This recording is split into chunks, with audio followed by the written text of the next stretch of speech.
There are more than a dozen high school sports in Wisconsin that require officials to oversee the state of play. But since the pandemic, the pool from which to pull for varsity events is shrinking. In tonight's second part of my sit-down interview with the executive director of the Wisconsin Interscholastic Athletic Association, we dive into the reasons why it's been harder to recruit and retain officials.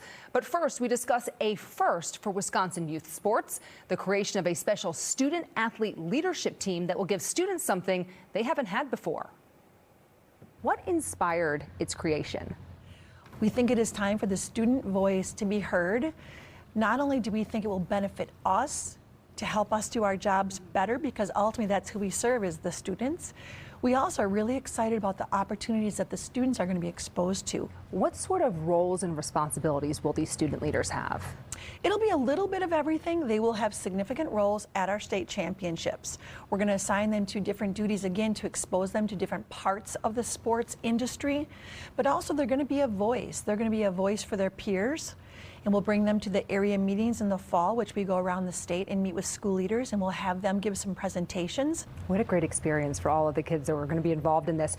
How do you envision that this group's going to contribute to the overall mission of the WIAA? Well, ultimately, we are a service organization. So we serve students, we serve the schools. And to have that student voice as part of the feedback process, the learning process, to really make sure that we always stay relevant in these kids' lives. Education-based athletics is absolutely unique. Only 3% of the students will go on and play at the collegiate level. So 97% of them, this is it for them, their high school experience. And if they can share those experiences and help people understand why it is so impactful and powerful, again, we believe that that's going to benefit everyone involved. How will those student members be selected for this very special group? Well, we will have representation of students from across the WIAA 7 districts. We plan on selecting 27 students from across the state. So they will apply online. We will also have them submit a video submission. We want to learn a little bit more about their personalities, get to know them a little bit more. And so just having them apply on paper, we didn't feel was enough. We wanted them to share a little bit more about who they are and why they feel like they would be a very different and unique contributor to this group. Telling their story, right? Absolutely.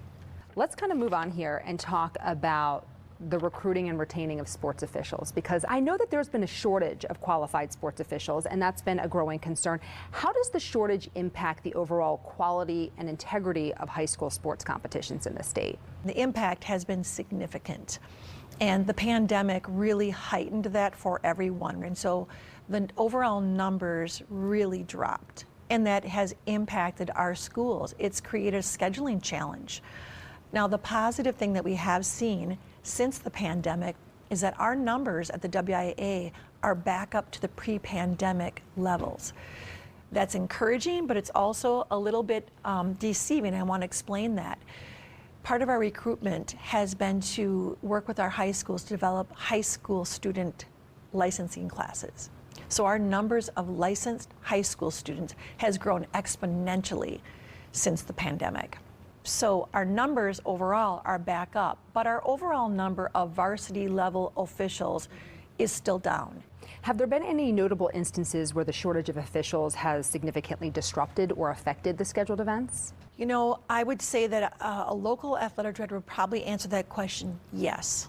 But they've been able to resolve that through some creative scheduling. What initiatives is the WIAA taking to try to attract new officials and retain them for a longer period of time? Well, the biggest one we just talked about is the recruitment of young officials, finding a way to get those kids involved early. The retention piece, the number one reason officials are leaving is because of adult behavior. So we continue to work with our schools to help address spectator behavior and coach behavior. Most officials will tell you that the students out there competing are really very respectful and treat officials, you know, with the respect that they deserve as a professional. But it's the adults that need to be continually addressed and help them understand that their behavior is directly impacting the pool of officials that want to continue returning back year in and year out. Does the WIAA collaborate with any sort of colleges or universities that offer officiating programs to kind of create that smooth transition for aspiring officials into the high school system? We have had conversations, but we are not directly involved in that right now. 20, 30 years ago, that was a very common course that the universities taught, and it's gone away. It's diminished, and we actually had recent conversations with conference commissioners at the college level about bringing that back. So those conversations are happening. What do you see as your primary goals and priorities for the organization over the next year or two? That's a great question. High school athletics is about relationships. And I truly believe that is my #1 responsibility. Building relationships with our member schools, but again, beyond that, how do I maintain and grow our relationships with the club sport world, with the collegiate world, with the NCAA, with the legislators? How do I continue to grow those conversations and build trust, build understanding, help them see the value in what we do? I really see that as my #1 role in this role as executive director. The application process for the brand new student athlete leadership team is now open on the WIAA's website. We put a link to that on our website at fox6now.com. And while you're there, you can also learn how to become a licensed official to help grow this next generation that is so desperately needed.